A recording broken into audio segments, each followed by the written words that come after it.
Baik, assalamualaikum warahmatullahi wabarakatuh ya. Perkenalkan nama saya Medical Shock ya, dan kali ini kita akan membahas tentang fisiologi metabolisme besi dan fisiologi tentang hemoglobin ya, seperti bilirubin, dan kita akan membahas tentang korelasi klinisnya pada anemia ya. Teman-teman, kita akan mempelajari tentang fisiologinya dulu ya, metabolisme besi. Jadi itu besi itu kan tahu ya, kalau besi itu kan berasal dari ini ya, intake makanan kita ya, yang mengandung besi seperti daging ya, daging kan ya, daging merah kan, yang kayak protein kan ya contohnya. Nah, kalau yang nggak seperti daging itu kan berarti kan nanti kan di metabolisme kan ya, dipecah-pecah, nanti kan ada kandungannya kan ya besi ya. Nanti kan besi kan diserap ke usus halus kan ya, ke intestinal kan gitu. Nah, selain dari intake makanan juga nih ya, yang pertama tuh karena dari intake makanan, yang kedua tuh dari sel darah merah ya. Ini selain dari intake makanan yang dari faktor eksogennya ya. Kalau dari faktor endogennya itu dia itu dari sel darah merah ya. Jadi dari penghancuran sel darah merah ya, pembentukan sel darah merah kan itu kan dipakainya kan besi juga kan ya, besi juga gitu kan. Nah, dan kita juga harus tahu juga nih ya, besi itu ada ada dua macam kan ya, ada Fe3+ sama Fe2+ ya. Kalau Fe3+ itu udah besi ferrik ya, tipe ferrik. Kalau misalkan Fe2+ itu udah besi tipe ferros ya, ferros ya besinya itu. Nah, kemudian juga kita harus tahu juga ya sel darah merah ya, nih ya. Kalau sel darah merah kan udah beritahu kan ya, jadi kan dia warnanya kan merah kan gitu ya artinya. Nah, itu dia tuh bakal hancur itu dia tiap 120 hari ya. 120 hari yang hancurnya tuh di mana? Hancurnya tuh dia di limpa ya. Di limpa, di organ limpa atau organ lien ya. Nanti dihancurin sama makrofag ya. Nanti kan HB-nya dipecah kan, sel darah merahnya kan nanti dipecah kan, HB-nya nanti kan ada globin kan. Nah, di globin itu kan pas dipecah sama makrofag kan dilihat itu. Nah, di sini kan bisa dilihat nih ya pada fisiologinya kan, nih globin itu kan terdapat 4 rantai ya, 4 rantai globin itu ya, 4 rantai kan ininya, 4 rantai globin ya. Kalau globin itu dia turunannya tuh dari protein ya, turunannya tuh dari protein. Nah, itu ada 2 rantai ya, ada 2 rantai alfa dan 2 rantai beta ya, gitu. Nah, nah di situ kan pada ini ya, pada kandungannya itu ya, sel darah merah ya. Kemudian juga kandungannya sel darah merah tuh tiap gugus hem ya, tiap gugus hem itu kan terdiri dari cincin porfirin ya. Ini cincin porfirinnya ini ya, yang semuanya itu ini cincin porfirin. Nah, yang di mana tuh dia tengah-tengahnya tuh ada besi ya, makanya kalau misalkan kita kekurangan besi kan berarti kan bisa terjadi anemia ya, berarti dia besinya tuh kurang ya di sel darah merah, jadi kan ya transportasi oksigennya ke seluruh tubuh kan jadi terganggu kan ya, kalau misalkan sel darah merahnya tuh dia kualitasnya kan buruk ya gitu ya, karena besinya tuh kan turun ya. Nah, itu untuk fisiologi pada sel darah merah. Kita langsung ke absorpsi besinya ya. Nah, kalau absorpsi besinya kan tadi kan udah tahu ya, kalau bisa bisa dari sel darah merah ya yang hancur, atau dari itu ya makan makanannya seperti daging ya, daging merah ya yang udah dimasak. Nah, kalau misalkan besi dalam ini contohnya ini kan besi dalam makanan ya. Nah, itu. Kalau besi dalam makanan kan itu ya awal-awal kan diserap dicerna dulu kan ya, di gastrointestinal kan, dari mulut ke esofagus ke lambung kan, nanti kan ke usus. Nah, ini pas di usus itu ya, ini pas di lumen usus ya, di lumen usus itu. Nah, itu besi itu kan ada yang nggak diserap sama ada yang diserap ya. Kalau misalkan dibutuhkan kan berarti kan dia diserap. Nah, itu pertama-tama itu kan dalam bentuk Fe2+ dulu ya. Dia Fe2+ itu dia bentuknya tuh besi besi ferro ya, sama besi hem ya. Nah, kalau pada besi hem ini dia yang dihancurkan ya, tadi ya, yang dihancurkan di sel darah merahnya kan oleh makrofag kan, nanti kan bersirkulasi kan dari limfa nanti kan ke usus kan ya. Ini besi hem itu dipecah ya, nanti besi ferro sama besi hem ini nanti akan dimasukkan ke dalam sel-sel epitelfilus ya, masuk ke dalam sel epitelfilus oleh transporternya, ada namanya transporter pembawa hem protein 1 ya. Kalau pada besi hem, kalau misalkan pada besi ferro ini yang Fe2+ itu dibantu oleh transporter metal divalen 1 ya. Nah, ini besinya itu nanti kan dimasukin ya ke sel epitelfilus ya, diabsorpsikan ya ke dalam sel. Nah, ini besinya itu bisa ada 2 cara ya, dia ada 2 cara. Entah dia yang besinya ini ya, yang besi ferronya kan Fe2+-nya itu bisa langsung dikeluarin kan dari sel epitelfilus itu ke pembuluh darah kan, untuk ya untuk pembentukan sel darah merah kan ya, nanti ya ke sumsum tulang kan ya kan, atau ya bisa dikumpulkan ya, besinya itu dikumpulin ya, yang tidak diserap dalam darah tuh dalam bentuk ferritin ya. Nanti dari Fe2 plus nanti berubah menjadi Fe3 plus ya, dikumpulkan di sel epitel virus ya gitu. Atau nanti dikumpulinya tuh bisa ke tempat lain ya, dikumpulnya tuh di ini. Kalau nggak di kalau nggak di sel epitel virus itu bisa di hepar ya, hepar, lien sama sumsum tulang kan ininya. Untuk diproduksi kembali kan, terutama pada sumsum tulang ya, nanti diproduksi komponen sel darah merahnya kan. Kemudian juga dari misalkan dari besi ya nih ya, besi yang ini kan Fe2 plus kan nanti kan gitu ya, diserap nanti dia dikeluarin kan dari sel virus kan, ini oleh transporternya tuh dia reportin ya, nanti besi yang diserap ini kan ke dalam darah tuh nanti akan berikatan dengan transferin ya. Jadi tuh transferin tuh kayak transporter gitu ya, kayak transporter, kayak biar agar itunya besinya tuh bisa bersirkulasi ya di pembuluh darah sistemik ya, nanti bisa ke tulang kan, tadi kan bisa ke sumsum tulang, bisa ke hepar, bisa ke lien ya. Nanti kalau misalkan ke sumsum tulang kan dia biar dibikin kembali kan ya, kalau di hepar sama lien kan buat disimpan kan ya, nanti jadi ferritin kan atau Fe3 plus lagi gitu kan. Ini selanjutnya nih untuk pembentukan besi itu ya, besi ya, pembentukan besi. Ini pada pembentukan besi kan tadi ya udah pada tahu kan, ini kan lanjutannya kan, tadi kan besi yang udah dicerna ya dari makanan kan, dari gaster, nanti kan diserap ya, diserap oleh usus halus ya, usus halus, diserap di usus halus ya.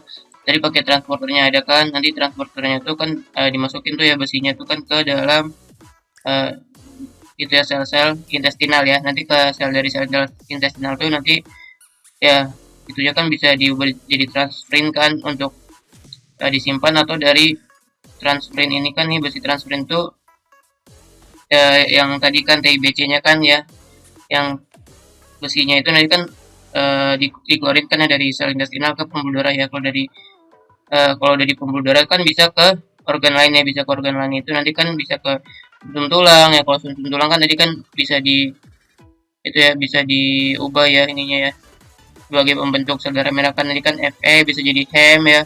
Hem nanti bisa jadi hemoglobin ya, hemoglobin nanti kan buat sintesis ini atau pembentukan sel darah merah kan, untuk pembentukan sel darah merah ya, atau red blood cell kan. Nah ini saat pembentukan sel darah merah itu, kalau misalkan ya sel darah merahnya itu udah sampai 120 hari ya di dalam itu ya, bersirkulasi di darah terus kan, itu akan dihancurkan ya. Nanti kan dihancurkannya tuh di mana, di lien ya, dihancurkannya di lien oleh sel makrofag ya, oleh sel makrofag ya. Ini bisa dilihat di sini ya, ini dihancurinnya tuh dia di lien ya, di lien. Jadi dia kalau sel darah merah yang udah tua itu nanti kan dihancurin nih di liennya kan. Nah kemudian kalau misalkan udah dihancurin ya kan, nanti kan pasti sel darah merah kan bakal ini kan, bakal terpecah-pecah kan, komponennya kan bakal terpecah-pecah kan. Nanti Hb-nya tuh bakal diubah menjadi bilirubin ya, nanti Hb-nya bakal dirubah menjadi bilirubin. Nanti bilirubinnya itu akan dimetabolisme ya, bisa diekskresi ke urin atau bisa dibuang melalui feses ya. Kalau misalkan dia diekskresi ke urin itu tadi kan dia ke ginjal kan ya, kalau misalkan nanti dia ke ginjal ya, nanti itu bilirubinnya itu akan dimetabolisme kan di urin. Makanya kenapa warna urinnya tuh warnanya kuning tuh karena ada bilirubin ya, ada kadar bilirubinnya ya, itu karena ada pemecahan sel darah merah gitu kan.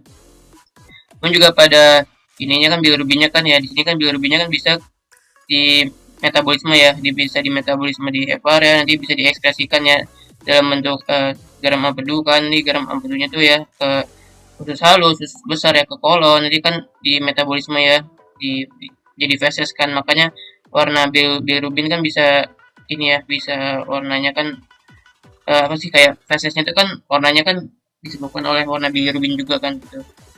Misalkan itunya BAK-nya agak keruh kan, berarti ada gangguan pada itu ya, gangguan pada urinnya, bisa kan ada glukosuria ya, ada glukosa dalam urin atau ketonuria ya, atau ada keton dalam urin kan gitu. Kemudian juga di sini ya, ini kalau misalkan saat dilihatnya nih ya, saat dilihatnya tuh ya, saat makrofagnya itu mendegradasi sel darah merah ya. Ini kan sel darah merah yang udah tua ya, ini sel darah merah yang udah tua. Nanti kan dipecah ya, dimakan sama makrofagnya kan, difagositosis kan, karena udah tua kan, udah lebih dari 120 hari ya. Itu pas kalau misalkan dia udah lebih dari 120 hari, hemnya itu bakal di itu ya bisa dibantu oleh enzim hem oksigenase menjadi Fe2+ ya. Nanti Fe2+-nya itu bisa keluar ya, ini kan keluar melalui reseptor ferroportin. Nanti Fe2+-nya itu ya, Fe2+-nya itu bakal berubah menjadi Fe3+ ya, atau ferritin kan. Ferritin nanti dia bersirkulasi ke dalam pembuluh darah ya, atau TIBC-nya kan ya, TIBC-nya kan itu kalau misalkan udah bersirkulasi ke dalam pembuluh darah kan nanti kan bisa ke organ lainnya seperti limpa, bone marrow, sama ke hepar ya gitu. Sama kalau misalkan ini kan jalur pertama ya, kalau misalkan jalur keduanya itu sama yaitu dari hem oksigenase. Kalau misalkan dia besinya berlebihan akan diubah menjadi ferritin ya, atau Fe3+ kan ininya, Fe3+ nanti dibantu oleh enzim lisosomal ya, itu menjadi ferritinopagi ya, di fagositosis lagi diubah menjadi Fe2+ ya. Nanti Fe2+ ujung-ujungnya sih ya balik lagi sih ya menjadi Fe2+ diubah menjadi Fe3+ kan di sirkulasi darahnya kan, nanti dia akan berikatan oleh transferin ya, berikatan. Kemudian ini untuk korelasi klinisnya ya, pada anemia penyakit kronis ya. Nah, kalau pada anemia penyakit kronis itu kan penyebabnya kan pasti kan ya karena penyakit kronis kan ya. Ya bisa karena ada riwayat osteoartritis, misalkan dia ada riwayat osteoartritis 5 tahun yang lalu, riwayat penyakit rheumatoid tuberkulosis, HIV, abses paru ya kan, abses paru, osteomyelitis, endokarditis ya, itu kan menyebabkan inflamasi ya, inflamasi kronis kan, inflamasi kronis. Nah, kalau misalkan nanti dia terjadi inflamasi kronis ya kan, ini kan karena sekresi sitokinnya tuh berlebihan ya, sekresi sitokinnya tuh berlebihan, nanti akan memblok reseptor hepcidin. Nah, terus sebelumnya tuh kita ke sini dulu nih, ke mekanisme yang ini dulu nih ya, mekanisme karena penyakit kronis ya. Tadi kan disebabkan tadi etiologinya kan bisa karena ini ya, kayak faktor-faktor penyakit kronis kan.